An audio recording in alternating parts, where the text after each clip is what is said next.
Previously, as Suho stepped toward the dungeon gate, his resolve unshaken. As the magical veil engulfed him, his thoughts turned to his father, the man who once carried the world alone. But Suho wasn't alone. With a single command, Essel and Gray appeared beside him, ready for battle. Before them stretched a horde of grotesque monsters. Suho tightened his gauntlets, eyes filled with determination. No fear, no hesitation, only focus. With unwavering confidence, he gave the signal. Let's level up. The scene opens with a car stopping before a dark, looming building. From within, Lee Min-sung steps out. His face is hidden behind a sleek, minimalist mask, an intentional disguise meant to keep his identity from being recognized. Without glancing back, he gives his driver a calm instruction to stay close, assuring him that he won't be long. As Lee approaches the foreboding building, his mind turns inward. It has been 3 months, he reflects bitterly. 3 months since his last encounter with the Apostle of Aterim. Every passing day since that meeting has felt like a slow-burning resentment he can't extinguish. A lone guard stands near the entrance, quietly tending to a potted plant. Keeping his head low, Lee walks carefully, hoping to move past without drawing attention. But the guard's gaze sharpens. Recognition flickers in his eyes. Breaking the silence, the guard comments that he recognizes him from the news. The vice executive of the Grim Reaper Guild, Lee Min-sung himself. A hint of irritation flashes beneath Lee's mask. He's been noticed. So much for remaining anonymous. Yet he adapts instantly. Removing the mask, he offers a charming, practiced smile. He responds smoothly, praising the guard's keen observation in a tone calm and controlled, maintaining the persona he has so carefully built. The guard straightens proudly, his face bright with admiration. He wishes Lee good luck and calls him a hero among hunters. Lee simply nods and continues deeper into the building. As the corridor stretches before him, old memories surface, echoes of a life that once seemed unshakable. He recalls his youth, born into privilege as the son of the vice chairman of Eugene Construction. From the very beginning, the world had treated him as someone destined for greatness. His life had been a constant parade of success, wealth, power, influence, and the adoration of millions. People once called him the Prince of Asia, a man to whom victory came as naturally as breathing. But that perfect image shattered when the great cataclysm struck. Overnight, the rules of power changed. Gates appeared, monsters roamed, and awakened hunters became the new rulers of society. The privileges Lee once relied on suddenly meant nothing. His thoughts drift to a single moment he'll never forget, a conversation with his driver, Lim Tae-woo, a man he had always seen as ordinary, quiet, and dutiful. He remembers asking in disbelief if Lim had truly awakened. Lim had confirmed it with a broad grin, revealing that he had awakened as an S-rank hunter, one of the strongest individuals alive. He had even added casually that people were encouraging him to start his own guild. Those words struck Lee harder than any physical blow. His pride trembled under the weight of realization.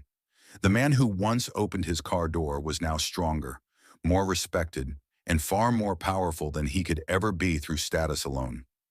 Lee had been left stunned, his mind reeling at how quickly the world had changed. The old social order had collapsed right before his eyes. From that day onward, his perspective shifted. Fame, luxury, and recognition suddenly felt hollow. Empty symbols in a world ruled by power. The hierarchy had reversed. Those once powerless now stood at the top, while the privileged struggled to keep up. In the present, Lee Min-sung leaned against the elevator wall as it rose, his thoughts still tangled in the same haunting memories that had shadowed him for months. He silently vowed to himself that he would restore the world to how it had been, his jaw tightening with grim determination. He even admitted inwardly that he would bargain with demons if that was what it took to bring order back to the broken structure of society. When the elevator doors opened with a soft chime, they revealed a dark room whose silence felt almost suffocating. Several men stood before him, their faces stretched into grotesque smiles that made Lee's stomach turn. Their eyes held a malevolent gleam that amplified his revulsion. He curled his lip in contempt and warned them to wipe those revolting grins from their faces before he would tear their mouths open, then strode past without slowing. His gaze swept the room with cold precision as he demanded to know where their boss was, reminding them that it had been some time since their last meeting and questioning whether they would even offer a welcome. The men remained unnervingly silent, their grins fixed in place, and the heavy stillness stretched until a chilling voice finally pierced the darkness and spoke his name. Lee's eyes widened in surprise, and he froze briefly. When he turned, his gaze landed on a childlike figure standing in the shadows, its hair and eyes glowing an eerie yellow that sent a shiver down his spine. He recognized the figure as the Apostle of Iterum and, almost in a whisper, acknowledged the being as an outer worlder. And Lee kept his unease hidden behind a practiced nonchalance as he approached. Playfully, Lee tapped the childlike figure on the head and remarked that the last time they had met the Apostle had seemed like a child. But now the Apostle looked fully grown and far stronger, adding that the being's mana had clearly increased. A sly grin creased Lee's face as he suggested that everything appeared to be going according to plan. The Apostle remained expressionless and corrected him, explaining that he was not growing but recovering. When beings with vast mana crossed dimensions, their bodies fragmented to survive the journey, and the first fragment that arrived was always the weakest. Now the Apostle said he had fused with the second fragment, an explanation delivered with the same placid detachment as he turned pages in the book he carried, as if the conversation itself were trivial. Lee settled into a worn sofa nearby and tried to appear casual, though the Apostle's faint, distant tone made the air feel heavier, as if the room itself carried the weight of another realm. The Apostle noted that while his memories remained intact, his personality had altered. He warned Lee not to expect the familiarity of the past and said plainly that their old relationship was an illusion they should dispense with. Lee raised an eyebrow and offered a crooked, light-hearted remark about complexity, but his sharp eyes betrayed a harder intent. He made it clear that he did not care who the Apostle had become as long as the terms of their deal remained honored. The Apostle, still half engrossed in his book, began to answer with a disinterested recitation that included mentions of wealth and fame before Lee cut him off. Lee interjected venomously, reminding the Apostle that part of their agreement involved the removal of Lim Tigu, the S-rank hunter, and the mention of that name darkened his expression with unmistakable malice. He leaned back and spoke with a lazy posture, though his voice carried an unsettling calm, insisting that as long as the Apostle had not forgotten that clause of their bargain, they were still on the same page. The Apostle finally lowered his gaze from the book and demanded to know why Lee had come, stating that Lee should only appear for matters that were truly urgent, and that this meeting had better be worth his time. Lee straightened into a more formal stance and reported that a serious problem had arisen in the Stardust production line. Both the Hyena Guild, responsible for supplying firewood, and the Soul Factory had been wiped out. He explained that he had come to discuss reinforcements and additional resources necessary to keep production going, letting the gravity of the situation settle in the dim room. The Apostle's yellow eyes briefly flickered with interest, and he asked sharply whether the attack on both facilities had an identified perpetrator. Lee exhaled slowly and admitted that a masked individual had taken down the Hyena Guild, his voice faltering as the Apostle's gaze intensified. Angrily, the Apostle accused Lee of designing the system and guaranteeing its stability, accusing him of now requesting that the Apostle clean up the very mess Lee's incompetence had produced. The Apostle's words landed like daggers. Lee's jaw tightened and his fingers twitched in irritation as he argued that progress required risks, and that if they had addressed every minor flaw before starting, they would still be at square one. The Apostle sneered and repeated that Lee was incompetent, stating that his earlier self had erred in choosing Lee as a pawn, a miscalculation now painfully obvious. The insult snapped something in Lee. A dangerous light appeared in his eyes, and his hand slid instinctively toward the hidden blade beneath his pants. In one fluid motion, Lee moved behind the Apostle and pressed the cold edge of the knife against the being's throat, hissing that Lee was not a brainwashed lackey and warning that, as an A-rank hunter, he could end the Apostle before the Apostle fully recovered. The Apostle remained unshaken. His glowing yellow eyes held steady as he dismissed Lee's threat and observed, without warmth, that Lee's actions only proved he was a pawn, easily manipulated by emotion and still clinging to primitive metrics like mana levels, as if they were the ultimate measure of power. Without warning, the apostle released a sudden surge of energy. The air thickened and the influence rippled outward as an oppressive pressure pressed down over the building. The apostle's control spread. Down in the lobby, the guard who had earlier recognized Lee froze and then showed the same sickly yellow glow in his eyes. Realization struck Lee like lightning. He understood that the apostle had taken control of everyone in the building. It was not mere display, but domination, as if the structure itself had become an extension of the apostle's will. The walls vibrated with an ominous hum, the collective force of the apostle's hold manifesting as a palpable, menacing presence that gnawed at Lee's confidence. The childlike figure was now an unfathomable threat.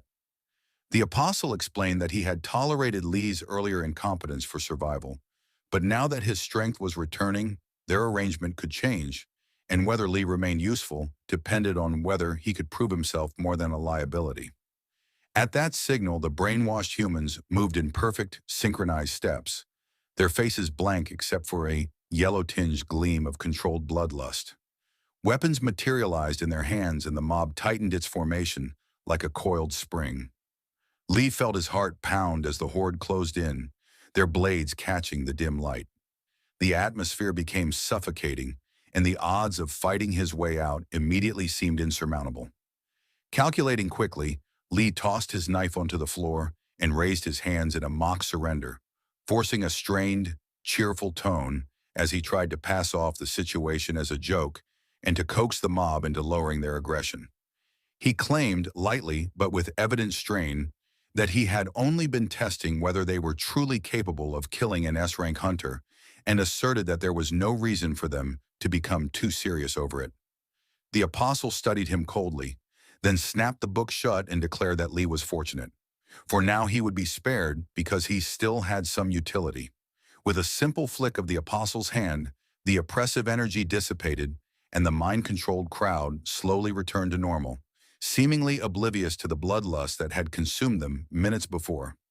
Almost immediately, one of the apostle's subordinates entered, carrying a heavy suitcase, and placed it before Lee. When she opened it, the case revealed rows of shimmering vials that pulsed with a faint, captivating glow. The apostle explained that the vials contained stimulants refined from stardust, condensed 100-fold. When diluted, they would provide enough fuel to sustain Lee's entire operation.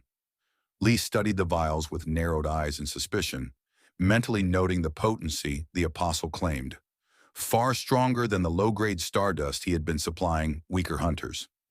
The apostle suggested that Lee test the stimulants himself to see their effect, boasting that the formula could even elevate an A-rank hunter's capabilities. Lee hesitated, picked up a vial briefly, then chuckled nervously and set it back, saying that he preferred not to use something he did not fully understand. As he turned toward the exit, he reminded the apostle to remember their deal and that he expected the apostle to keep his end of the bargain. Walking away, Lee's mind churned with a dark thought. He may have just unleashed an unimaginable monster onto the world, but he told himself grimly that it was no longer his problem, at least not directly. And his footsteps echoed down the corridor as the weight of the choice pressed on him. Back in the room, the apostle closed the book he had been reading and turned his gaze to the window. His hand rose slowly as he murmured that something was coming. Another fragment was near.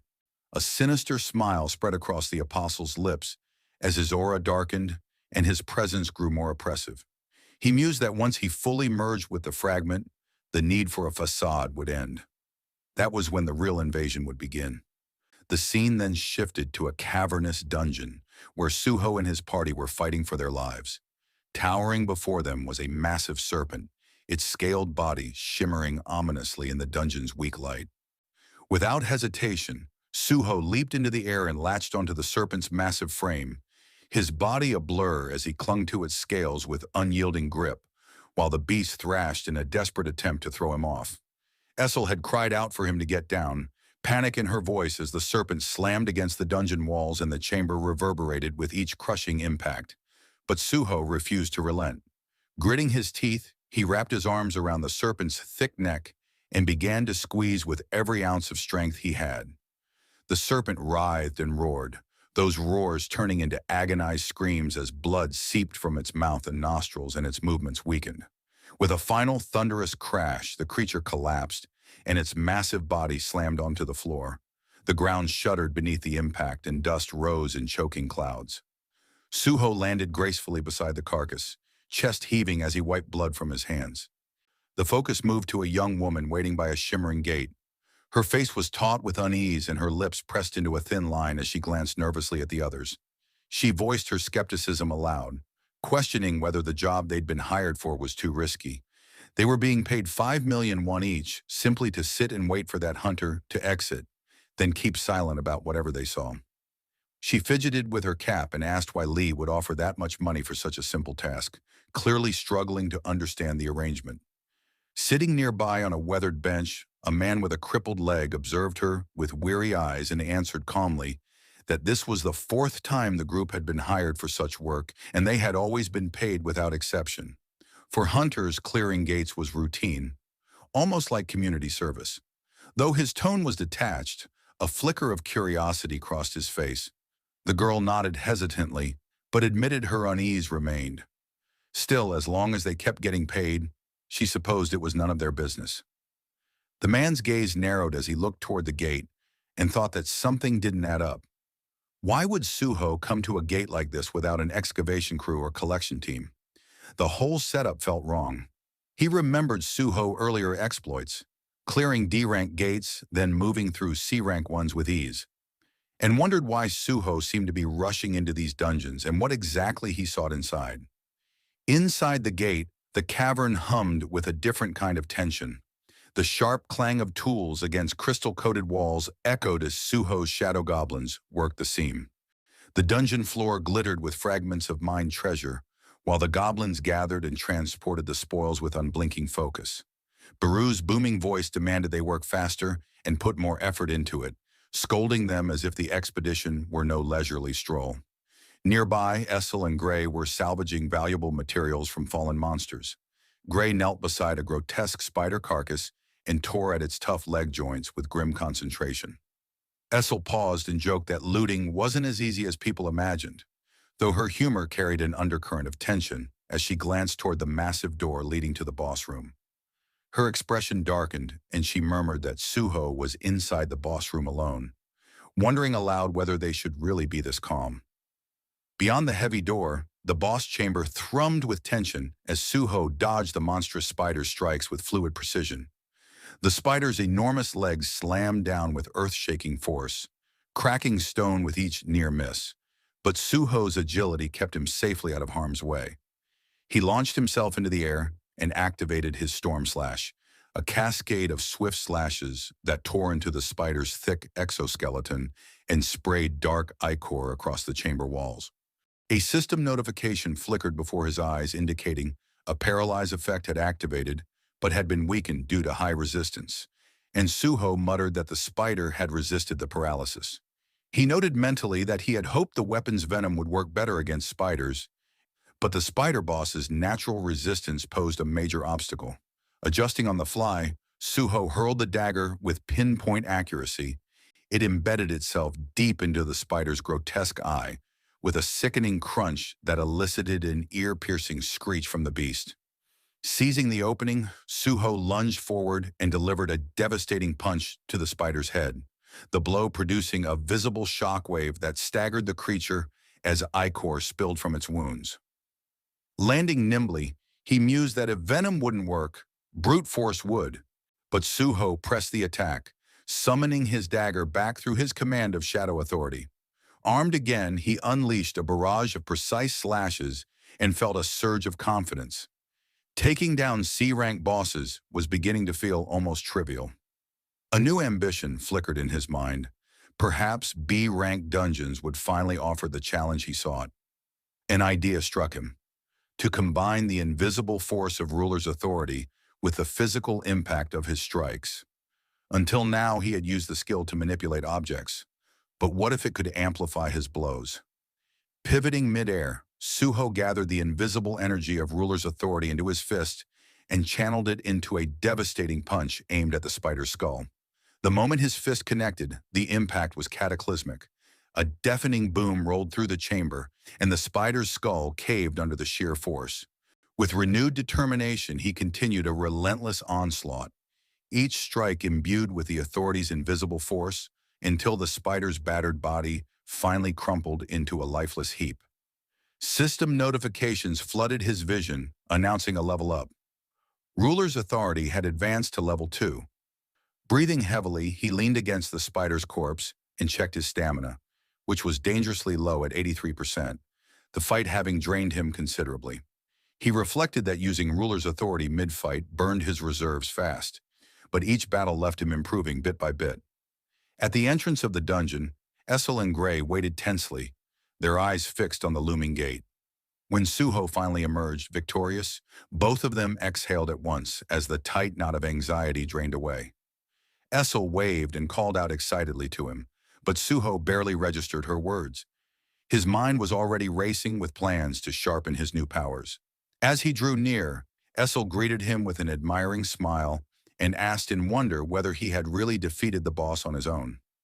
Suho offered a small nod and a faint smile, but before he could elaborate, Baru's deep, commanding voice rang out from nearby. The Shadow Knight praised the young monarch, astonished that Suho had toppled the boss without assistance. The pride in Baru's tone was obvious. Suho let out a soft chuckle and shook his head. He told Baru to conserve his strength for now and pointed toward the scattered remains of the defeated monsters. The pile of bodies held magic essence crystals and other valuable resources that would help Baru recover. He commended them for their efforts, voice steady and grateful. Then he summoned his system interface. The familiar glowing menu blinked into existence, and he began selling the materials they had collected. As he flicked through the shop options, he admired how convenient the system was. Selling everything on the spot saved time and risk, and the converted currency would let him buy gear and supplies he actually needed. While Suho tended to inventory and planning, Baru stepped closer with a tone of admiration. He noted that Suho's growth was remarkable. The young monarch was approaching the strength of low-rank hunters, perhaps even A or B rank. Suho glanced at his own status screen and admitted that he could feel the change. He had leveled up 8 times and was now level 28. His excitement, however, faded a little as he noticed 2 odd things. His class remained unassigned, and all the stat points he had gained were already allocated. Baru turned his attention to Essel and Gray and observed that Suho's companions appeared to have grown as well. Essel brightened at the remark, saying she felt stronger after every battle and that her power seemed to be returning little by little. Gray barked in agreement, tail wagging energetically. Suho frowned as he examined their status windows more closely. Something didn't add up. "Since when do you both have levels?" he wondered aloud, disbelief clear in his voice. Essel blinked in surprise and insisted she had never had levels before. The idea confused her. Suho, still puzzling it out, told them their levels. Essel sat at level 19 and Gray at level 17. The revelation only deepened the mystery. He asked whether either of them could see any kind of system window like his, hoping for a clue. Essel shook her head firmly. There was nothing like that for her. Suho let out a breath and folded his arms, thinking. At least, he noted, their stats rose along with their levels. It would have been more useful if they could assign their own stat points, but automatic growth was better than none. Reassured that they were getting stronger, he still felt unsettled by the unexplained mechanics of the system. There were many questions left unanswered, and he was determined to uncover them. A mischievous grin crept onto Suho's face, and he proposed a test. Take the team on more raids to see how their newfound growth behaved. Both Essel and Gray visibly deflated at the idea. They looked exhausted from consecutive runs. Essel groaned, protesting that they had already completed 2 raids back-to-back. Suho laughed at their reactions and raised his hands in mock surrender. He relented and suggested tackling the daily quest instead. Despite their lack of enthusiasm, neither Essel nor Gray continued to argue. Before they could make further plans, Baru stepped forward with a serious caution. He warned the young monarch not to let leveling become an obsession. There were limits and dangers to excessive focus on constant growth. His steady gaze underscored the gravity of his words. Suho's eyes narrowed as the glow intensified and a red gate materialized where nothing had been moments before. The air around it felt oppressive. Heat radiated from the portal. Essel's voice rose in alarm. A gate inside the shadow dungeon? She asked how that could even be possible. Suho frowned, feeling the heat in a different way. The warmth was coming from inside the gate. He turned to Biru and asked whether the Shadow Knight had ever seen gates form inside dungeons. Biru shook his head gravely. This was outside his experience. It was highly unusual, even for them. Before they could investigate more, Suho's system flashed an urgent notification. An urgent quest labeled Dimensional Crack, with the objective to eliminate the source of the breach. The message snapped Suho from confusion to exhilaration. A wide grin crossed his face. This was precisely the kind of opportunity he needed. He rummaged through his inventory, found heat-resistant robes, and handed them to Essel and Gray. He ordered them to don the robes. They were going inside. Essel hesitated at the sight of the ominous red gate, but Suho's confidence steadied her. She drew a deep breath and pulled the robe over her shoulders, and Gray answered with a ready bark. As the group approached the portal, a surge of anticipation coursed through Suho. Whatever lurked beyond that gate, he felt prepared to face it. This was another chance to level up. The system had delivered, and he welcomed it. With determination blazing in his eyes, Suho led them forward to step through the red gate. The scene shifted to a vast desert under the unrelenting glare of an Egyptian sun. Towering dunes rolled outward, and an ancient pyramid rose from the sands, its jagged silhouette casting long shadows across the barren plain. At the forefront stood Liu Xing, a battle-scarred B-rank hunter from the Azura Guild. Frustration carved deep lines into his face as he gripped his sword. His knuckles whitened from the strain. He spat his outrage at the man opposite him, furious that they were being driven away after arriving first. The man remained unmoved, calm and cold. His green eyes glittered with menace as he dismissed Liu Xing's protest. Claims of arrival meant nothing here. Strength decided everything. The stranger offered a final warning. Leave now, or he and his group would make them leave with blood. Liu Xing's jaw tightened and his body tensed for conflict. Inwardly, he cursed the timing. Of all the guilds to clash with, it had to be the Scavenger Guild. The man confronting him was Randolph, an A-rank hunter notorious for brutality and arrogance. Randolph's belief was simple and blunt. Only power mattered. Against overwhelming force, words and rights were irrelevant. Liu Xing glanced at his guildmates. Their weapons had already been drawn, and they stood ready, the air charged with tension. He ordered them to prepare, voice steady despite the danger. Randolph sighed in apparent disappointment and signaled his own team to move in. The standoff was on the brink of violence. Before the first blow fell, a casual voice cut through the standoff and turned every head. A figure stood at the edge of the scene, cloaked in shadow and wearing a mask. Their relaxed posture and offhand question, asking where they had ended up, felt absurdly out of place amid the hostility. Suho, nonchalant and almost amused, had emerged from a red gate 30 minutes earlier, along with his group. The moment they stepped through it, a storm of swirling sand had greeted them. Suho had instinctively shielded his face and muttered that no wonder there was sand blowing from the gate. The environment made itself known instantly. Dunes as far as the eye could see, and a pyramid faint on the horizon. As they scanned the landscape, Suho called it what it was, a desert-type dungeon. Biru, meanwhile, stiffened and focused toward the distant pyramid. He sensed a powerful mana source coming from that direction. Moving closer brought an even stranger surprise.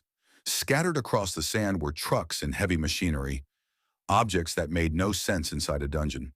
Fences, barbed wire, and vehicles marred the natural desert, a jarring sight amidst the ruins. Puzzled, Suho suggested they might have crossed into another world line. Essel inspected a logo printed on a truck, uncertain but open to the possibility that this place was not a typical dungeon. Biru, skeptical, refused to accept that explanation. Something else was clearly at work. Suho resolved to check on the original gate in the shadow dungeon. If it still stood there, they would be safe. He slipped briefly back through the portal to confirm. When he returned, his expression had changed, the lightness gone, replaced by a tense unease. Essel stepped forward, cautious, and asked if everything was all right. Suho delivered the alarming truth. The gate was gone. The perspective shifted outward to those waiting outside. Their bored faces crumpled into shock as they watched the red gate vanish into thin air. Panic spread. One onlooker exclaimed that the gate was disappearing. Another wondered aloud if the boss had been defeated. But an injured man sitting further back shook his head. Suho had not emerged. They needed to alert emergency services immediately. Inside the pyramid, Suho moved carefully into the dim interior and found he was not alone. People were already there, the ones operating the trucks he'd seen outside. Relief flickered through him. Perhaps these were the people responsible for the equipment. As he drew closer, he heard them speaking English. A new suspicion clicked into place. Had they somehow crossed into another country? Suho adopted an approachable expression and addressed two of the men in clear English, asking where they were and what the place was. He silently appreciated his college English practice. It now proved useful. One of the men, lean and sharp-featured, narrowed his eyes and registered complication. Another hunter, this time from the east. The man was Liu Xing. Beside Liu stood Randolph, a massive figure armed with a hammer almost as large as his body. He exhaled a long, tired sigh and muttered about the annoyance of so many people converging on the same dungeon. Randolph's thoughts flashed to a prophecy whispered before their arrival. Words about life born from death, a being rising from a fractured seal at the tomb, and power tied to commanding the dead. His master had given strict orders to secure the dungeon ahead of rival groups. Randolph's gaze hardened on Suho. He stepped forward, hammer in hand, and issued an icy warning. If Suho had come for this dungeon, he had one last chance to leave, turn back, or risk being killed. Suho evaluated the situation calmly. He realized without doubt that this was a dungeon, and he could not simply walk away. The urgent quest demanded action. Meeting Randolph's threat, Suho kept his composure and asked what would happen if he refused to retreat. Randolph's mocking smirk curled into fury. He surged forward with speed that belied his size and swung his hammer with devastating force. The strike hit the sand with a thunderous crash, shattering the ground and sending debris in all directions. Even Liu Xing, who knew Randolph's might, flinched at the sheer brutality of the assault. When the dust settled, Randolph searched for his target, but found Suho standing a short distance away, untouched. Calm and composed, Suho had dodged the attack with uncanny precision. He pointed out the obvious. Randolph had attacked first. Suho then closed the distance and delivered a controlled, powerful punch to Randolph's abdomen. The blow landed with a resounding thud. Randolph staggered as his armor cracked under the force. For a brief moment, Randolph's thoughts spun with the realization that Suho's restraint still packed devastating power. If Suho had gone all out, the result would have been catastrophic. Anger replaced shock in Randolph's eyes. He steadied himself and answered with a brutal counterstrike. Moving with surprising agility, he launched a fierce punch that caught Suho off guard and sent him skidding across the sand. Furious, Randolph bellowed at his men and ordered them to slaughter everyone who opposed them. "Spare no one," he commanded. "Leave none from the Azura Guild or those Eastern hunters alive." Around him, Essel and Gray watched with fury etched on their faces. Essel's voice cut through the tumult as she charged forward, enraged that someone had dared to lay a hand on their young monarch. Gray's usual cheerfulness was gone. He moved with deadly intent, every step precise and purposeful. Nearby, Xing clenched his jaw and drew his dual blades. He muttered that it had come to this. A fight was inevitable. Baru moved swiftly to Suho's side, his antennae twitching with agitation. He asked with concern whether the young monarch was unharmed. Suho brushed the sand from his clothes, suppressing a brief wince as he stood tall. Though his voice was calm, the determined glint in his eyes revealed a different story. His gaze scanned the battlefield, taking in the chaos as hunters clashed all around. "We have no choice," Suho thought firmly. To clear the urgent quest, they would have to fight and win. Baru nodded in agreement, bracing himself. The scavenger guild, Suho realized, had made themselves enemies. Without hesitation, Suho sprang into action. He moved with incredible speed, bounding off the ancient pyramid's walls to propel himself forward. Spotting a scavenger guild hunter, he coiled his body like a spring and unleashed a powerful kick aimed directly at the man's face. The impact landed hard, yet the hunter barely flinched, sneering with contempt. He taunted Suho, mocking him for challenging the scavenger guild and claiming he should have obeyed his betters. Suho remained calm, fists clenched at his sides as he considered whether to unleash the ruler's authority and his enhanced techniques. The momentary pause was all the hunter needed to press his attack. Lunging forward with unexpected speed, he aimed to exploit Suho's hesitation. At that instant, Xing appeared, blades flashing as he intercepted the strike. He barked at Suho not to hesitate, holding back the enemy's weapon with sheer force. Suho snapped out of his thoughts, resolve hardening. In one seamless motion, Xing lunged and severed the hunter's neck with precision. The man's lifeless eyes widened in disbelief before his body crumpled into the sands. Suho stood frozen for a moment, processing the brutal finality, before giving Xing a brief nod of thanks. Xing's gaze hardened as he addressed Suho directly, noting that while Suho had dodged Randolph's earlier attack, his hesitation in combat was concerning. He asked whether Suho feared killing, his question cutting through the chaos like a blade. He explained that magic beasts were not the only danger hunters faced. Men like the fallen scavenger guild hunter were often far worse. Survival required steeling oneself against the harsh realities of battle. Suho's mind raced as he stared at the fallen hunter. Am I afraid to kill, he wondered. He had trained to fight and even risk his life. But had he truly prepared for the necessity of taking lives? Memories of past battles flashed through him, times when he had fought fiercely, yet held back against enemies, sparing lives whenever possible. But what if the day came when restraint wasn't an option? His eyes flicked to Essel and Gray, locked in fierce combat nearby. Protecting them might require crossing a line he had never crossed before. A cold determination began to harden in his chest. Xing's voice broke through Suho's thoughts, introducing himself as a member of the Azura Guild. He proposed an alliance against the Scavenger Guild, offering cooperation in the face of their shared enemy. Before Suho could respond, a figure emerged behind Xing, moving with lethal intent. But Suho reacted instantly, striking with speed that left the attacker no chance. The sound of bone-breaking echoed as the assailant was hurled across the sand. Suho lowered his fist, his eyes cold and resolute. He agreed to the alliance, emphasizing that survival left no room for hesitation. The attacker had been dispatched with a single devastating punch, landing near Randolph's feet with a sickening crunch. Blood stained the sand, and Randolph's mild surprise twisted into a sinister grin. His amusement darkened as he regarded Suho. The fight, he decided, would finally be interesting. Suho ignored the taunt, introducing himself simply as Suho from Korea and confirming the alliance with Xing. The battlefield erupted anew as Azura Guild and Scavenger Guild fighters collided. The Azura Guild, energized by Suho's presence, fought with renewed determination, their attacks sharper and resolve stronger. Across the field, Scavenger Guild members sneered at the young monarch's forces.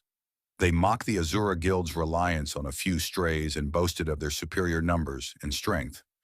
Yet Suho remained unfazed.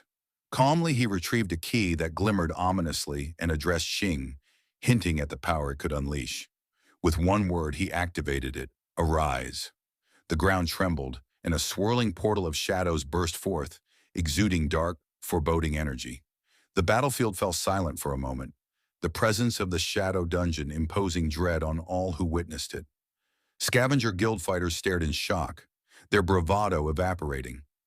Xing's jaw dropped as he realized the scale of Suho's power. Not just a fighter, but a summoner commanding a terrifying army. Suho's voice cut through the stunned murmurs, commanding his shadow army to attack. The horde surged forward, roaring in unison, and chaos engulfed the battlefield. Randolph, massive and imposing, held firm amidst the carnage, sneering at Suho's display. He admitted Suho had been hiding his true power and resumed his assault, swinging his colossal hammer and obliterating a massive shadow spider in one stroke. He carved through the ranks with relentless force, leaving destruction in his wake. Baru, observing the devastation, warned Suho that Randolph was no ordinary foe. Suho's jaw clenched, his mind raced. He ordered Gray to initiate the bonding skill. But before they could act, Essel stepped forward, determined to assist. She claimed to have discovered a way to enhance the bonding rate, insisting she could make a real difference.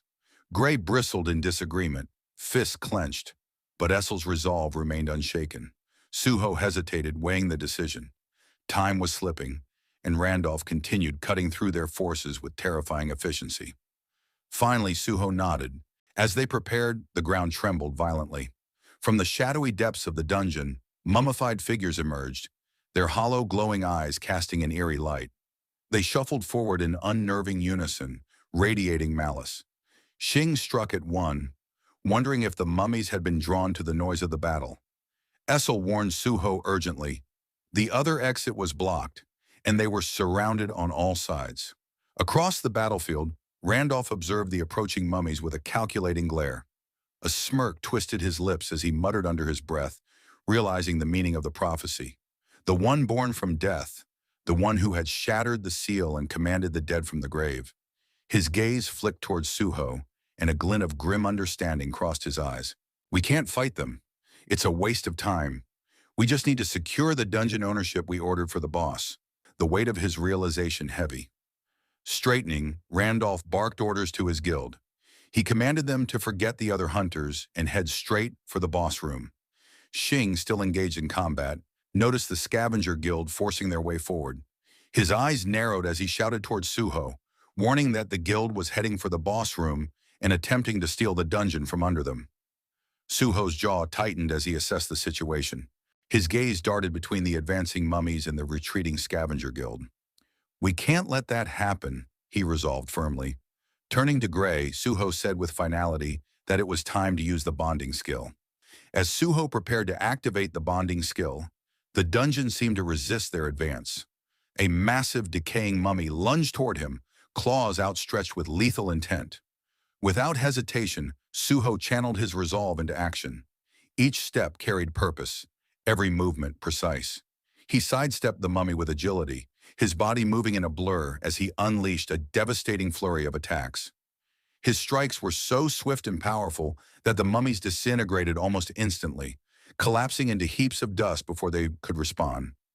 Standing amidst the remnants of his foes, Suho's eyes glinted with fierce resolve. He scanned the battlefield, ready for whatever challenge awaited next. Xing, watching from nearby, could only gape, awe and disbelief etched across his face. He muttered under his breath that Suho not only commanded an army, but could merge with his creatures as well, and still wasn't revealing his full power. Suspicion and admiration mingled in his gaze. Who is he really? What secrets is he hiding? At the edge of the fray, Essel stood silently, her heart heavy. Once again, she had been left behind, unable to fight at Suho's side.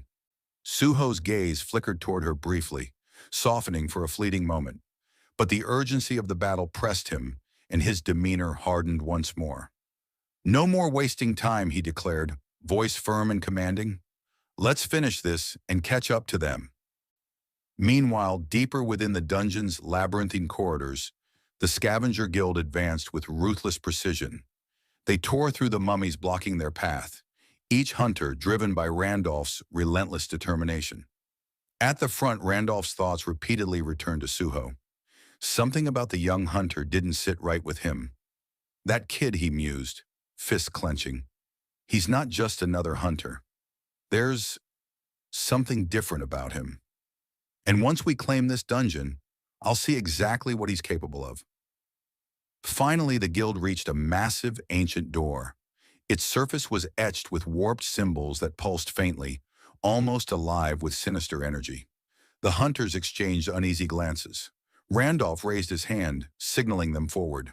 The door groaned open, chains grinding ominously as it revealed the chamber beyond. A chilling sight awaited them. At the far end, a colossal figure loomed, bound tightly to the walls by thick, enchanted chains. Its sheer size and aura radiated danger even in dormancy. Randolph froze, eyes narrowing in disbelief. Chained? He murmured. Why would a dungeon boss be restrained like this? What are we dealing with?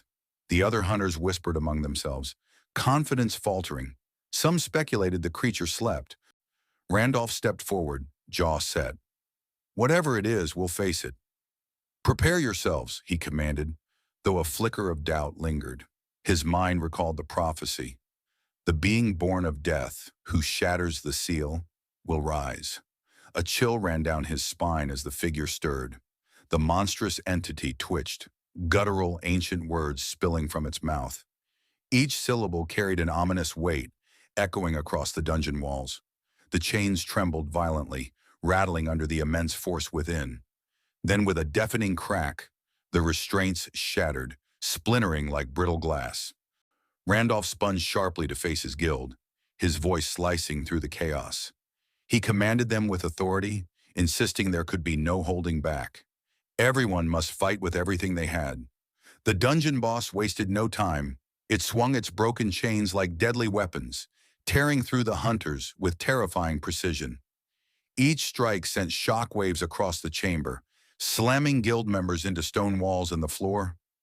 Blood and dust clouded the room as even the strongest tank hunters, who prided themselves on impenetrable defenses, collapsed under the relentless assault. Randolph's teeth clenched as he witnessed the carnage. The guild's finest fighters, the ones he had considered unbeatable, lay broken and defeated, the boss's glowing eyes fixed on him. Slowly the creature approached, each massive step echoing through the chamber. It stopped directly in front of Randolph, towering over him. It spread its massive arms wide as if daring him to attack, a mocking gesture that ignited a surge of anger in Randolph's chest. "You're mocking me," he growled, pride and fury mingling. His hands tightened around his hammer. "I'll make you regret this." With a roar, Randolph activated his ultimate skill, Giant's Armor. A green, pulsating aura enveloped him as his body surged with newfound power. His muscles bulged, and his size increased, radiating overwhelming strength. Channeling all his energy, he swung the hammer with every ounce of force he could muster, aiming for the boss's chest. The impact shook the chamber, sending a reverberating shockwave through the dungeon. But the monster remained unmoved, solid as a mountain. The attacks that had toppled countless others had no effect. Randolph's heart sank, and sweat dripped down his face as the realization struck him. "Impossible," he muttered, chest tightening. He had poured everything into that strike, and it had failed. The dungeon boss let out a low, guttural laugh, dripping with cruel amusement. Its glowing eyes narrowed, and one massive fist crackled with dark, otherworldly energy. Terror washed over Randolph. He whispered faintly, "Master, forgive me." I should have waited. It was too late. The monster's fist descended, slamming Randolph into the far wall with a cataclysmic force. The sound of shattering stone echoed through the chamber as Randolph's body crumpled, half mangled beyond recognition. The dungeon boss stood tall, triumphant, its gaze cold as it observed Randolph's shattered form. "The first human to reach me?" It rumbled disdainfully, and he barely lasted a heartbeat. How pitiful. Its attention shifted toward the chamber entrance. Its glowing eyes gleamed with malicious anticipation. But there are more intruders in these depths, aren't there? Let's see if they provide better entertainment. Elsewhere, Suho fought relentlessly. Each punch and kick landed with lethal precision, mummies disintegrating into dust under the force of his blows. The battlefield was chaotic, but Suho moved with the focus of a storm, a blur of calculated fury. Yet no matter how many he defeated, more continued to rise from the shadows. "They just won't stop," Suho muttered, frustration bubbling beneath his composed exterior. His gaze swept across the battlefield, seeking a way to shift the tide. A sudden thought struck him. He decided to test shadow extraction on one of the defeated mummies. Extending his hand, he activated his ability, but instead of the familiar surge of energy, a cold, mechanical response echoed in his mind. Shadow extraction failed. Old souls cannot be extracted. Suho frowned, confusion flickering across his face. Old souls. So I can't extract them either. First demons, now this. These restrictions are becoming problematic. Behind him, Baru remained silent, antennae twitching, his gaze unwavering. Though he said nothing, his presence reminded Suho of the strength he could still rely on. Suddenly, the ground trembled. The vibrations started faint but quickly escalated into violent quakes. Suho froze, instincts screaming that something was gravely wrong. Jagged cracks snaked across the stone floor as the dungeon itself seemed to rebel. Without warning, the ground collapsed into a yawning chasm. Suho and scattered Azura Guild members fell, their shouts merging with the roar of crumbling stone. From the depths erupted a monstrous centipede-like creature. Its segmented metallic body glistened under the dim dungeon light, towering above them with countless legs writhing rhythmically. Its glowing eyes locked on Suho and the hunters, radiating pure malice. A piercing screech echoed through the cavern, sending shivers down the spines of everyone present. Hunters exchanged uneasy glances. As if waves of mummies weren't enough. Now they faced this nightmare. The centipede lunged forward with shocking speed, its massive, segmented body moving faster than seemed possible. Hunters scattered in desperation. Some barely avoided its strike, while others were sent flying like rag dolls. Screams and the sound of breaking bones echoed across the battlefield. Essel's eyes locked onto the creature's movements. Seizing an opening, she lunged with precision, spear aimed at its armored flank. The blade struck, but glanced off the hardened exoskeleton, leaving only a faint scratch. Frustration flashed across her face as she withdrew. Its armor is too strong. My attacks can't get through, she shouted, voice cutting through the chaos with equal parts determination and concern. Nearby, Xing fought through waves of mummies, but his gaze kept darting toward Suho. Grim, he called out. This is spiraling out of control. We're overrun, and the Scavenger Guild has seized the upper hand in the dungeon. It's only getting worse. Ducking under the centipede's mandibles, Suho nodded gravely. You're right. We may need to pull back. But inside, his thoughts churned.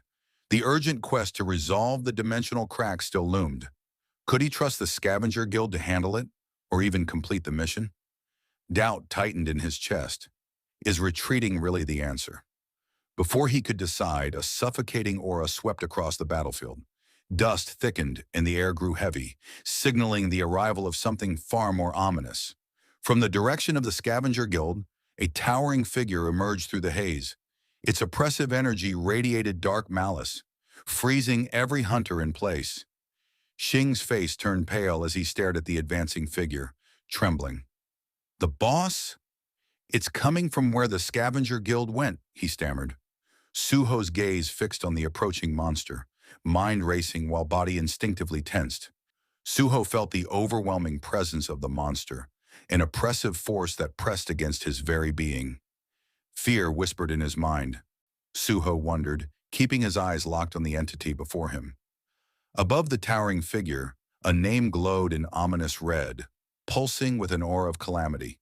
Amit, the prisoner of the tomb. This was no ordinary dungeon boss.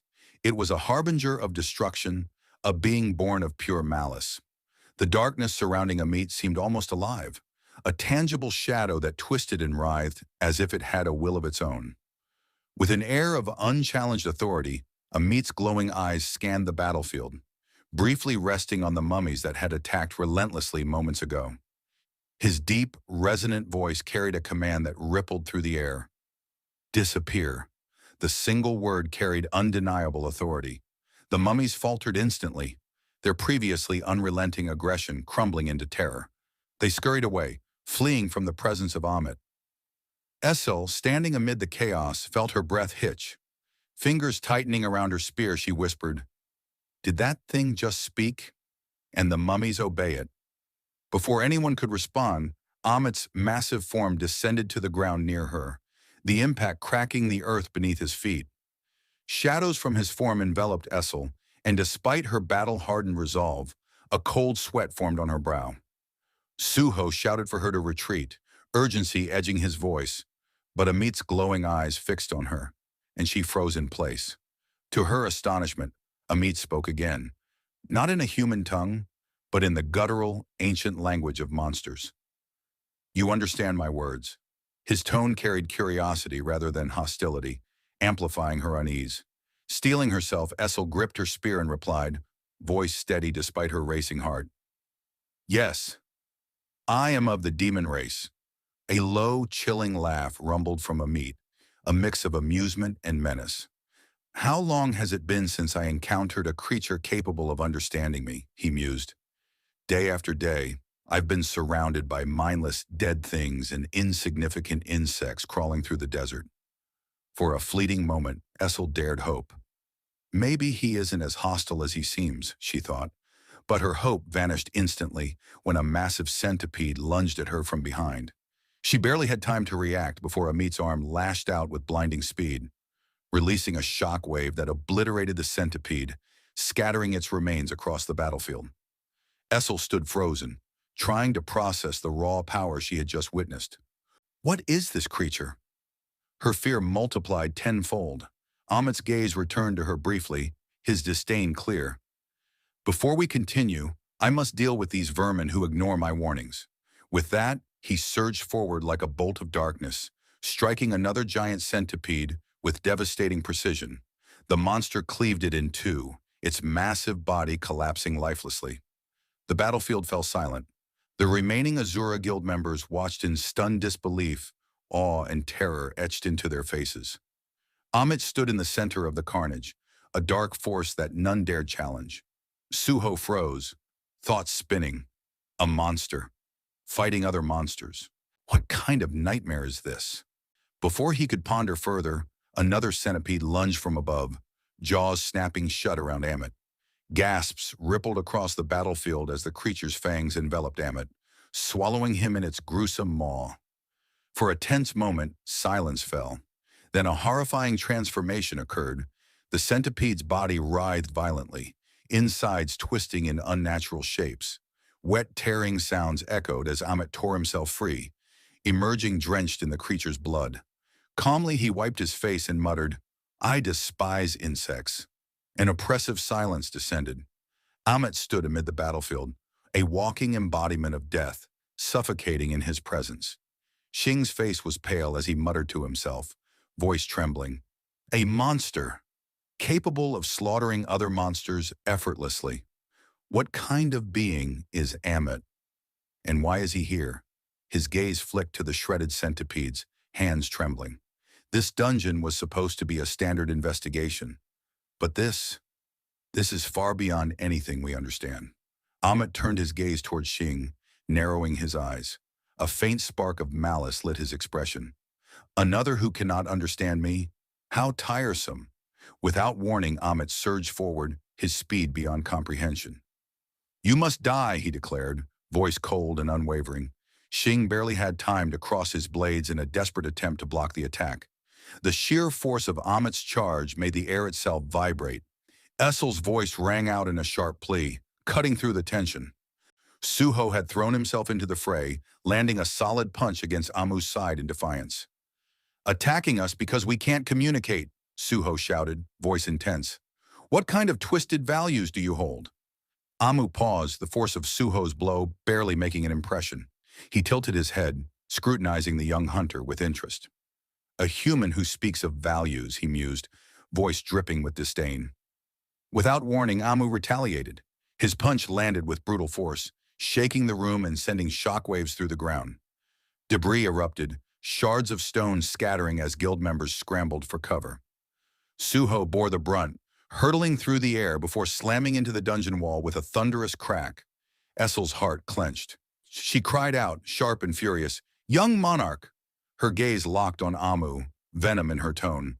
"You fiend! How dare you strike the young monarch?" Amu responded with a low, mocking laugh. "That human. He's your ally, then." The edges of his tone softened slightly. "Consider this mercy," Amu said. "I'll spare you for now. If you truly hail from the demon race, you may hold knowledge that intrigues me."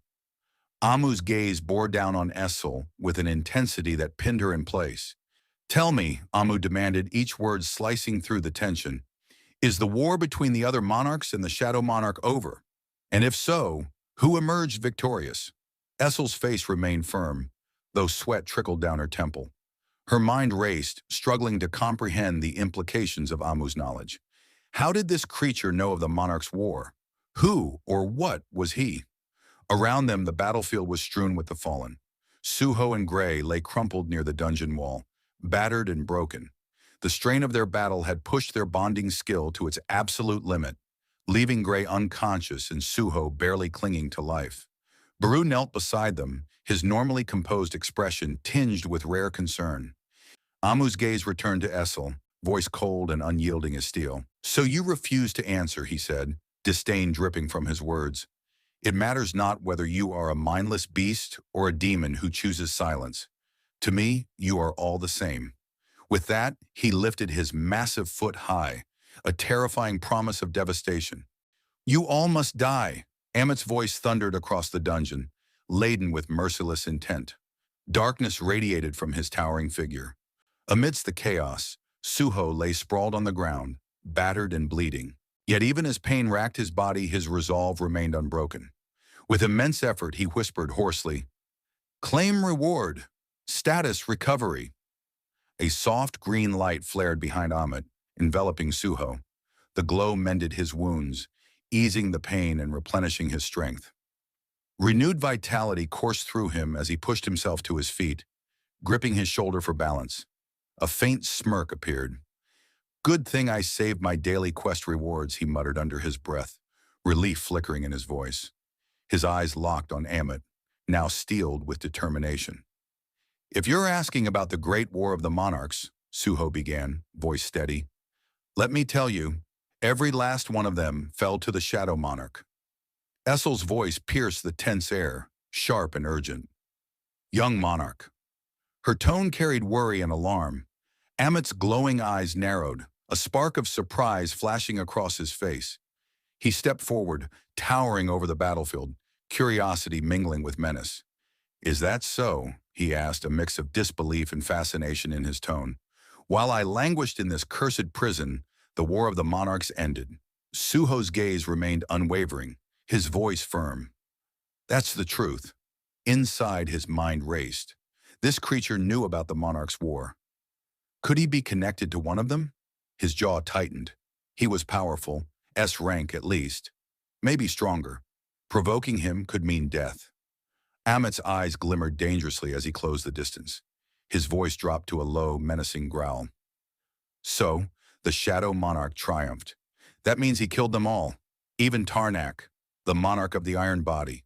A sinister red aura seeped from Amit, spreading like fog throughout the dungeon. His shadow expanded, engulfing Suho as he loomed over him. "Are you certain?" Amit demanded, eyes burning with intensity. "Are you truly telling me the truth? Did the Shadow Monarch kill Tarnak, the Monarch of the Iron Body?" Suho's fists clenched. The Monarch of the Iron Body. Could this creature be tied to him?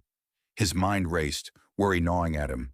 If Amit discovered who his father was, the destruction unleashed could be catastrophic. Amit had no patience for Suho's hesitation. Without warning, his massive foot came crashing down like a meteor. "Young Monarch, look out!" Essel shouted, panic cutting through the air. The impact shattered the ground, sending tremors through the dungeon. Cracks raced up the walls, dust and debris filling the air. Suho barely evaded the strike, flipping backward just in time, heart pounding, and exhaling sharply. "What the hell, man?" Suho shouted in frustration. "I thought we were talking." Amit's glowing eyes narrowed. His voice rumbled like grinding stones. "You are taking too long. Only liars hesitate." His towering form closed in, threat unmistakable. "Speak the truth now, or I will crush you where you stand." Suho swallowed hard, the weight of the moment pressing down. "He's not bluffing. One wrong word and I'm dead." Amit's voice boomed again, colder than before. "Answer me. Did Tarnak, the Monarch of the Iron Body, fall to the Shadow Monarch or not?" Suho did not falter. "Yes," he said firmly. "The Shadow Monarch killed every one of the monarchs." Suho braced himself, expecting an explosion of rage. But instead, Amit's face twisted into a grin. Then a booming laugh erupted from him, deep and thunderous, shaking the dungeon walls. "So that's it," Amit said between laughs, a note of relief in his tone. "That's why he never returned for me." He spread his arms wide, shadowing the room with his massive figure. The great Tarnak, the mighty monarch of the Iron Body. He really met his end. The tension of the room had shifted into an eerie unease at Amit's bizarre reaction. "I suppose I owe the Shadow Monarch a toast," Amit mused. Suho, gathering courage, asked the question on his mind. "Wait, Weren't you kin to the Iron Monarch? Amit's laughter cut off instantly. His expression darkened, eyes narrowing with venom. He hissed, voice dripping with contempt. Do not dare accuse me of such filth. His massive hands clenched, crackling with violent energy. Kin, how dare you insult me with such blasphemy? You have gone too far, he snarled, and now you will die for it. Before Suho could react, Amit lunged, his fist aimed directly at him, carrying an unstoppable force. Suho crossed his arms defensively, aware that it might not be enough. Then something extraordinary happened. From the shadows of the dungeon, chains shot forth, thick, radiant, pulsating with otherworldly energy. They moved with impossible speed, wrapping around Amit like vipers striking prey. His fist froze inches from Suho's face, suspended by the chain's unyielding grip. Suho stumbled back, breath caught in disbelief. Where did these come from? He whispered. Amit struggled, his rage turning to grim realization. Each attempt to break free only tightened the chains further. These damn chains, Amit growled. Again! They come to haunt me! Have I overstepped once more? But the chains were relentless, pulling him back toward the void that had once imprisoned him. The room echoed with grinding metal as the chain's unyielding purpose became clear. Amit's defiance was futile. Not again, he snarled, muscles straining against the chains. Yet the unrelenting force dragged him backward, a reminder that even his power had limits. Amit stumbled, his enormous frame straining against the merciless chains that bound him. Every step backward felt like an eternity, and his frustrated roars echoed through the dungeon. Yet the chains held firm, dragging him relentlessly back toward the domain he had tried to escape. With a deafening roar, Amit cursed the bindings, the memory of Tarnak, and the mysterious spellcaster who had sentenced him to this eternal torment. Despite his struggles, the chains did not loosen. Shadows surged around him, swallowing his massive form until he vanished completely, leaving only a swirling cloud of dust behind. Suho remained frozen in place, breathing shallow and his expression locked in disbelief. His wide eyes and slack jaw revealed his inability to comprehend what had just taken place. Questions raced through his mind. Where had the chains come from, and why had they suddenly ensnared such a powerful creature? Essel hurried to his side, her face pale with worry. She reached out and asked if the young monarch was all right, her voice trembling with concern. Suho nodded briefly but concealed the turmoil inside. He responded tersely that he was fine, though his thoughts told a different story. Relief washed over him, not because he understood what had happened, but simply because Amit was gone. He reminded Essel that now they had confirmed the creature's existence, they needed to proceed with caution. Their immediate priority, he said, was to assist Gray and the injured members of the Azura Guild.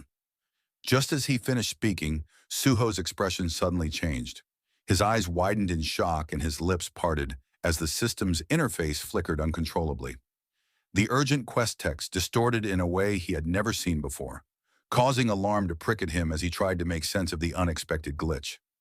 Noticing Suho's unease, Essel stepped closer, her concern deepening. She asked again what was wrong, her voice tight with worry. Suho focused on the flickering screen and pointed it out to her, frustration evident in his features. The emergency quest had changed on its own. He read the new prompt aloud, disbelief evident in his tone. Free the heir of the iron body, Amit, from the pyramid. The words echoed in his mind like a distant tolling bell. Amit, the heir of the iron body.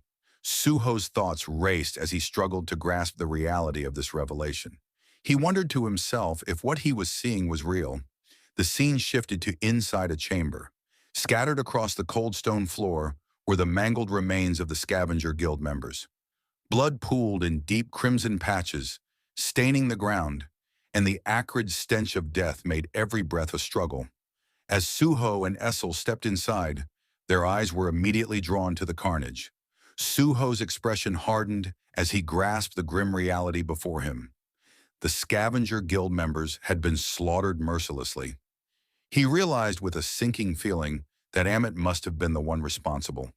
At the center of the chamber loomed a massive figure, bound tightly by a web of glowing chains. The faintly pulsing light cast long, distorted shadows across the walls. Amit's piercing gaze met Suho's, a mixture of disdain and intrigue reflecting in his eyes. As he shifted, the chains creaked ominously, and a low, dark amusement resonated from him. Amit's mind registered disbelief that Suho had come searching for him. He noted the human's audacity and wondered whether it would be his undoing. Despite the danger, Suho approached calmly, his face unreadable, determined to finish what had been left unresolved. The conversation that had been cut short before now lingered in his thoughts. Amit scoffed, his laughter low and menacing, echoing like distant thunder across the chamber. He dismissed the idea of conversation, stating that Tarnak had only taught him the art of killing. Any grievances Suho had, Amit implied, should be directed at Tarnak's grave. Suho, observing the beast's blunt and almost childlike honesty beneath its terrifying presence, pressed on carefully. He questioned Amit's lack of regard for the monarch of the iron body, noting the apparent resentment in his tone. Amit's eyes flickered with surprise, the chains rattling with the movement. He revealed that talking was the only pastime left to him and reluctantly decided to indulge Suho's questions. Amit explained that he had been created by Tarnak, the monarch of the iron body, and an unnamed spellcaster. Forged into the being he had become, he had then been abandoned, entombed in the cursed prison like a broken tool. The weight of his words was heavy, and Suho could feel the raw pain and fury radiating from him. His voice grew colder as he recounted the torment he had endured. Tarnak and the spellcaster had transformed him into a monster and left him chained amidst a tomb of rotting corpses. Suho, pondering the depth of Amit's suffering, asked why he had not broken the chains. Amit's glare sharpened, and he leaned forward, straining against the chains. He explained that the bindings were not ordinary. They were woven with powerful magic. No matter how many times he destroyed them, the chains would reform if he moved too far from his prison. Centuries of attempts had failed, leaving him trapped and unable to explore the tomb, his rage and frustration echoing in every word. Suho studied the chains carefully. Something about their design did not add up. If they were truly unbreakable, why were they enchanted to reform only at a distance? There had to be a purpose behind the spell. Turning back to Amit, Suho asked whether the monsters in the tomb had been present when he was imprisoned. Amit's expression darkened further as he confirmed that they had always been there, his tone dripping with bitterness. Suho pieced together the puzzle, realizing that Amit was not the dungeon's master. Essel, standing nearby, shared his confusion. Suho pressed further, confirming his suspicions. Amit's acknowledgement triggered a wave of realization in Suho. The chains were designed with a purpose beyond mere imprisonment.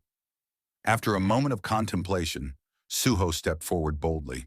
He proposed that if he could break the chains, Amit should be willing to hear him out. Amit's eyes widened, a flicker of hope crossing his otherwise wary expression. He questioned Suho's seriousness, his voice heavy with disbelief. Yet he promised that if the spellcaster's work were undone, he would grant any request made of him. Amit's aura suddenly erupted like a storm, filling the chamber with an oppressive force that made the walls tremble. The chains groaned under the strain, as if they too feared his wrath. His eyes gleamed with a feral light, and his guttural roar shook the very ground. Threats of immense destruction hung in the air, warning that any deception would cost Suho dearly. The swirling green and crimson energy around Amit pulsed violently, enveloping his massive form in chaotic fury. The room grew oppressively hot, the electricity in the air thickening the tension.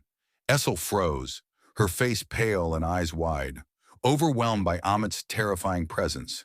Suho, however, raised a hand to calm her and focused solely on Amit, maintaining his unwavering gaze. Every muscle in his body was tense, yet his voice remained steady as he urged the creature to hear him out before making threats. Amit's low growl resonated through the chamber, yet he hesitated, curiosity taking root in his mind. Suho leaned forward, a sly glint in his eyes, and revealed his plan to collapse the entire dungeon. Amit's fury shifted to intrigue as he considered the young monarch's bold strategy. Suho explained that the chains had been enchanted to prevent him from reaching the dungeon master. But once the master was defeated and the dungeon collapsed, the chains would lose their purpose and break. Amit's eyes darkened as he processed this logic, hope slowly replacing the fury that had consumed him for centuries. A low rumble escaped his chest, building into a guttural laugh that filled the chamber. The Shadow Monarch's heir, Amit realized, had devised a plan that might actually succeed. Meanwhile, in the lower levels of the dungeon, Baru buzzed around angrily, flapping his wings and lamenting Suho's apparent abandonment. He exaggerated his misery, calling out about being left with an oversized lizard. Amit, growing annoyed, snapped at the insect, dismissing its whining as insignificant. Baru bristled, indignation flashing across his tiny frame, but Amit remained unimpressed, dismissing the threats with a grunt. Amit moved to the edge of his chain's reach, pressing his massive hand against the cold dungeon floor as he watched the shadows where Suho had vanished. Though still bound, he allowed himself a rare moment of belief in Suho's plan. For the first time in centuries, vulnerability crossed his face. He reflected bitterly on Tarnak's teachings, which had valued raw power above all else. Yet looking at Suho, Amit admitted to himself that there was strength beyond brute force, and if anyone could break these chains, it was that young man. Elsewhere in the dungeon, Suho's fist collided with the jaw of a towering beast. The impact sent shockwaves through the ground, and the creature's head snapped backward before crumbling into dust under the sheer force of his strike. Without hesitation, Suho pivoted, delivering a final, devastating blow to the remaining creatures that swarmed him. Dust and dissipating energy filled the air as the last of the monsters fell. Standing amidst the wreckage, Suho's chest rose and fell with controlled breaths. The battlefield had gone silent, the only sound the faint crackle of fading magic. He cast a glance toward Essel, who had been fighting fiercely at his side. Both were weary, their bodies marked by the relentless combat. Together they pressed forward, advancing toward the dungeon's core. There, an ominous figure loomed upon a throne constructed from the bones of countless fallen foes. A malevolent aura seeped from the seated figure, suffocating the air around them. Suho's gaze sharpened as he read the crimson letters floating above the throne. The name of the dungeon's warden, Sheikah. "Just one more," Suho murmured under his breath, his voice steady and low. His muscles tensed, every nerve coiled, ready for the decisive strike. Suho, his thoughts drifting into the past within Amit's chamber, watched as Amit struggled against the enchanted bindings that had restrained him for what felt like an eternity. Suho, observing the futile efforts, conjured a shadow portal within Amit's reach. Hope flared in Amit's eyes as he lunged, but the cursed chains recoiled with ruthless force, dragging him back into the prison. Suho watched calmly, analyzing the chain's magic. As expected, he muttered, the chains were more troublesome than anticipated. Even the shadow portal could not bypass their enchantment. Amit gritted his teeth, his massive hands gripping the chains as frustration welled up. Every attempt to move beyond the prison tightened their grip. It was as if he were trapped in an unending nightmare. Suho crossed his arms, studying the chains with precision. A formidable spell indeed, he acknowledged silently. But testing its limits was necessary to understand its design fully. Turning to Essel and the others, Suho explained their plan. First, he and Essel would confront the dungeon's boss, destabilizing the core and initiating the dungeon's collapse. Once the dungeon began to crumble, the next objective was to target the pillars anchoring the chains, severing them to finally free Amit. With the strategy set, Suho's tone carried calm finality. Once the dungeon collapsed, the team would regroup with Baru and retreat into the shadow dungeon before the structure disintegrated entirely. Amit's eyes narrowed, suspicion flickering. He questioned the plan's reliability. Suho's expression hardened, his voice steady and resolute. Contingencies existed for any deviation, he assured. Amit's response was a sardonic chuckle, echoing through the stone corridors. The chains rattled ominously as he muttered that whatever awaited outside could not be worse than another 1,000 years rotting in the cursed crypt.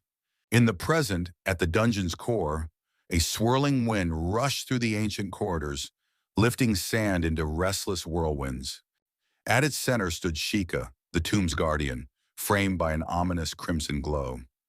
Dark energy pulsed within an orb he held, tendrils of red lightning flickering across its surface. With a flick of his wrist, the orb exploded midair, spawning a horde of sand-born monstrosities. The creatures surged forward like a living avalanche, their twisted forms barreling towards Suho with feral hunger. Suho's grip on his blade tightened, and with unwavering determination, he lunged into the wave of monsters. His sword became a blur, slicing through the sand beasts with surgical precision.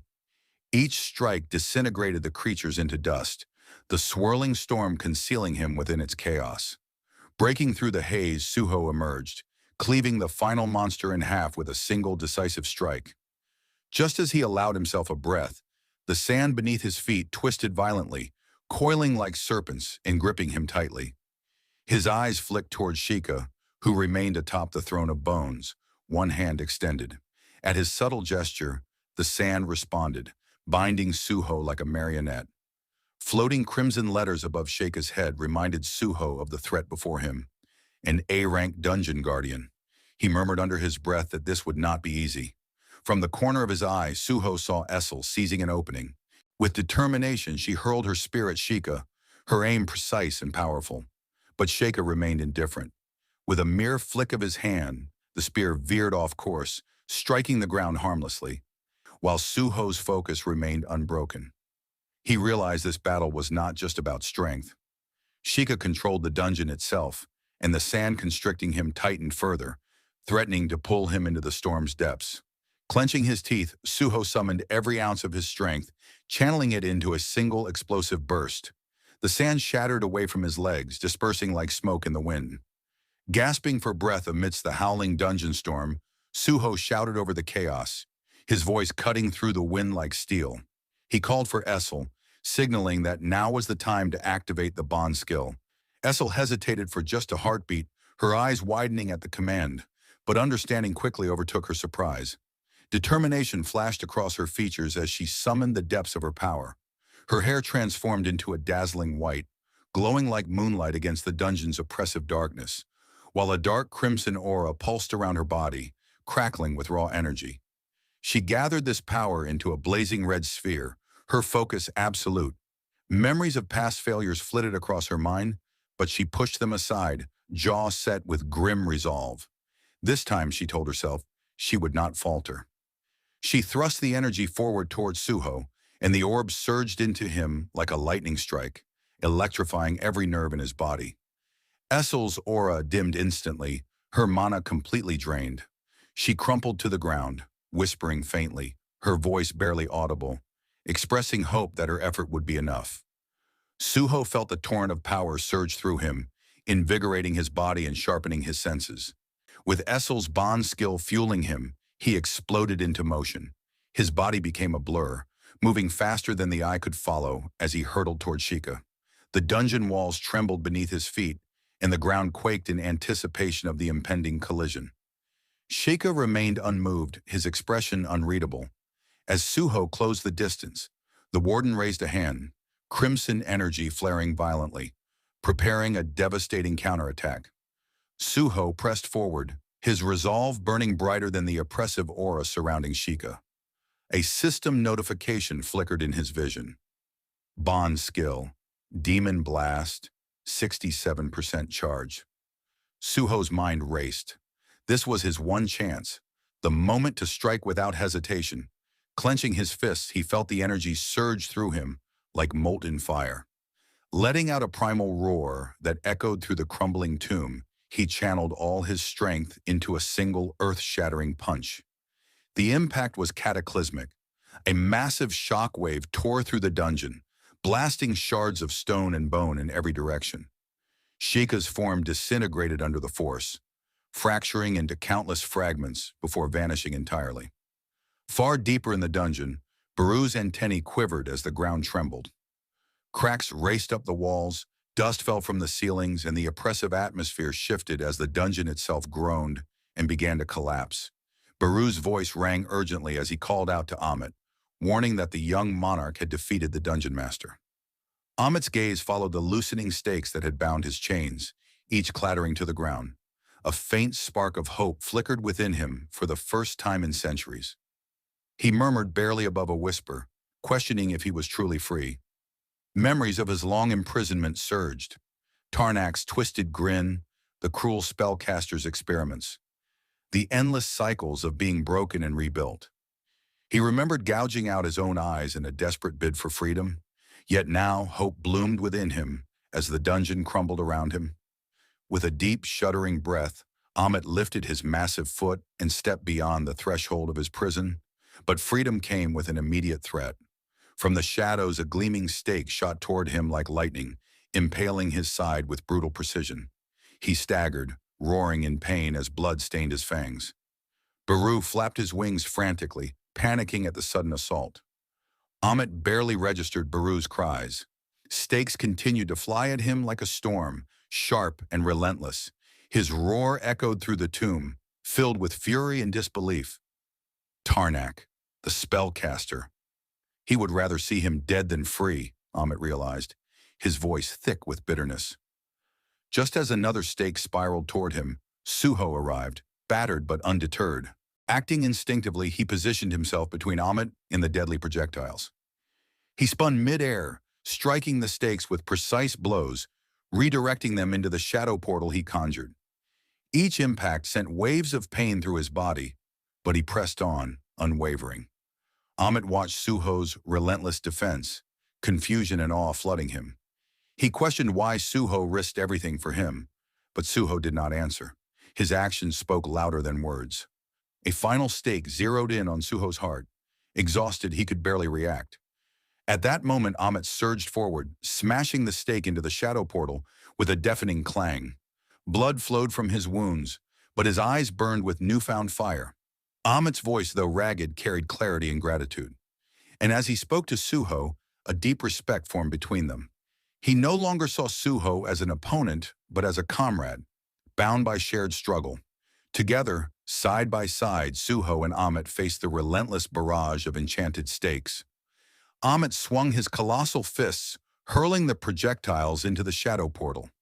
Suho, despite his battered body, mirrored the effort, striking each incoming stake with precise, desperate determination. Later, deep within the shadow dungeon, Essel stirred, weak but conscious. Baru, unamused, chastised her dryly for taking so long to awaken.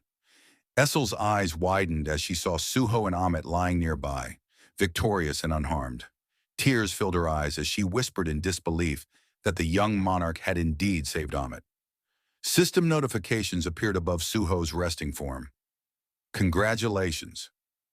You have successfully recruited Amit, heir of the Iron Body, as a companion. Urgent quest, dimensional crack, completed. You have leveled up. Quest rewards acquired. The scenes shift to a chairman's office. Woo Jin-chul sat quietly in a sleek black suit, sipping his tea with careful deliberation. The soft glow from his tablet illuminated his face, revealing eyes sharp and calculating as they lingered on a profile. Sung Jin-woo image frozen on the screen. A mix of admiration and unease flickered across his expression. He murmured softly to himself, reflecting on the changes since Hunter Sung Jin-woo had vanished.